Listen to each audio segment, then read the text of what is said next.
Good morning. Good morning. Morning is not good विजय.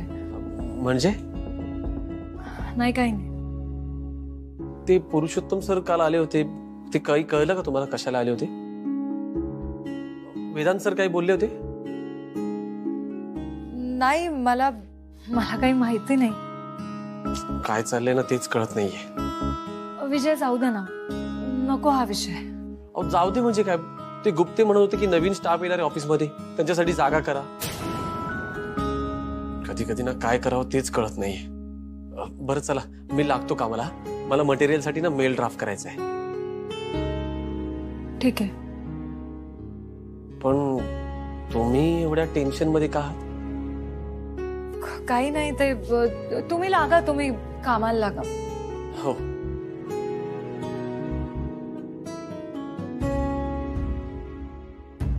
काय झालं हे तुम्हाला सांगितलं विजय तर तुम्हाला खूप वाईट वाटेल.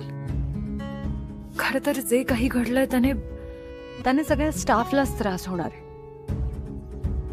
काय करावं काहीच कळत नाही. ताईला फोन लावू का?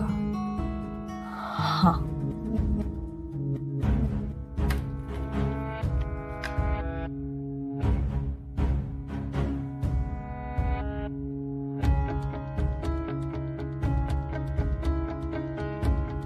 नाही नाही नाही नाही, नको. उगीच गोंधळ होईल वेदांच्या घरी.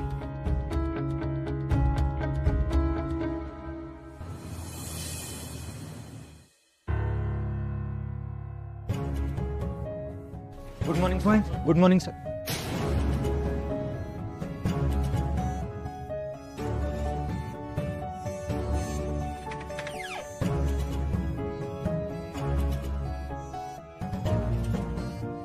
वेदांत.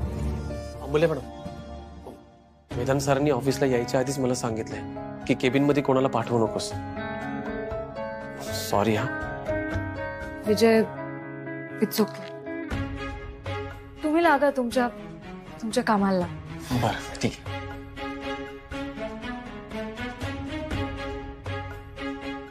असं का वागतोय वेदांत?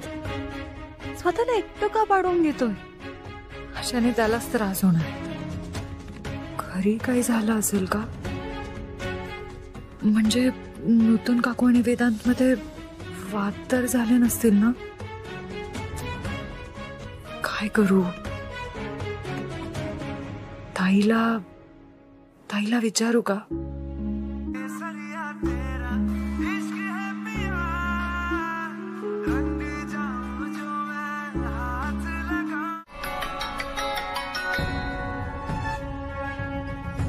बोला गुप्ते.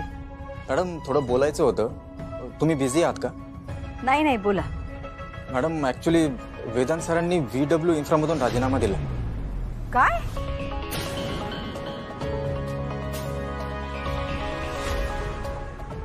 मॅडम, मी तसं तुम्हाला मेलही फॉरवर्ड केला.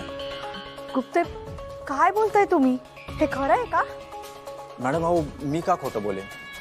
बरं, ह्या बाबतीत त्याचा तुम्हाला फोन आला होता का तुम्ही त्याला फोन केला होता? नाही मॅडम, म्हणजे आमचं तसं काही बोलणं नाही झालं. बरं, वेदांत कुठे आहे आता? माहित नाही, म्हणजे ऑफिसमधून निघाले तसं विजय बोलला.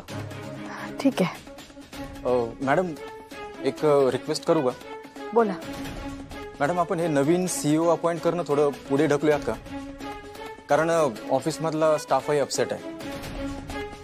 मी सांगते, तुम्ही कुठली ऍक्शन घेऊ नका. मी सांगते काय करायचंय.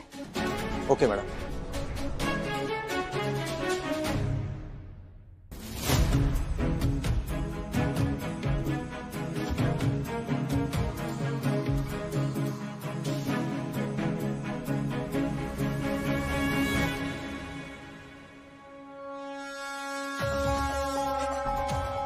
बघता ना काय चाललंय ते.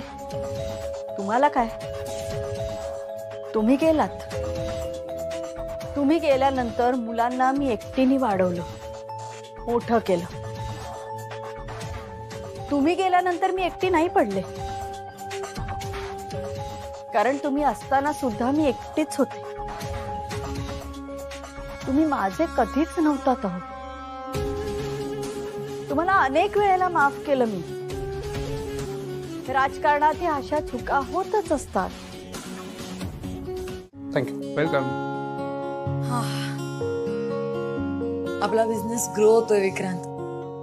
आपण अजून मेहनत केली ना अजून छान होईल सगळं.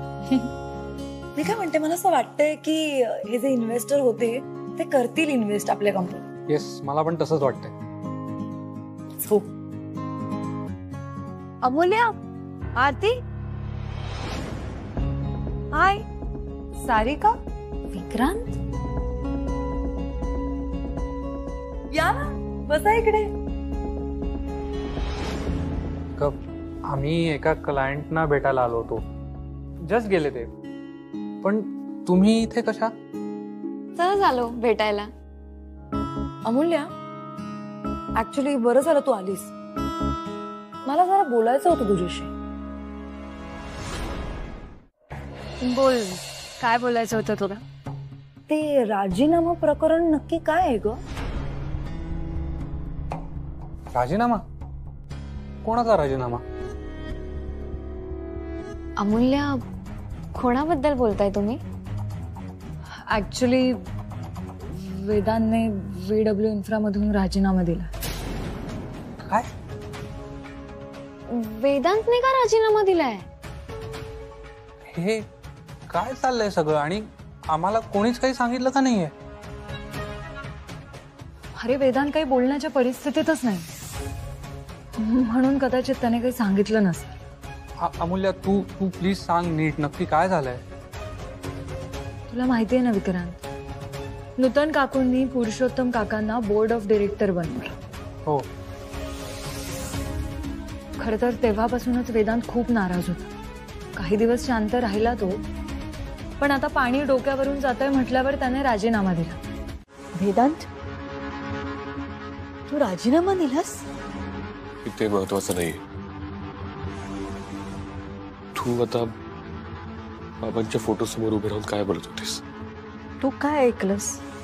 आई, बाबांच्या अशा काय चुका आहेत ज्या पुरुषोत्तमने स्वतःच्या अंगावर घेतल्यात आणि म्हणून तू त्याच्या सल्ल्याप्रमाणे वागतेस का?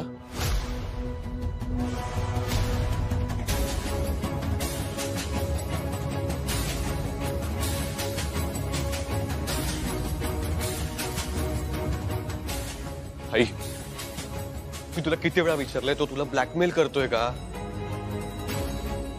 अगं मला कळायला हवं ना एक्झॅक्टली काय झालंय. वेदांत, मला असं वाटतं आपण या विषयावर नको बोलायला आता. आता तू जे काही केलंयस ना त्याबद्दल बोलूया. वेदांत, राजीनामा मागे घे.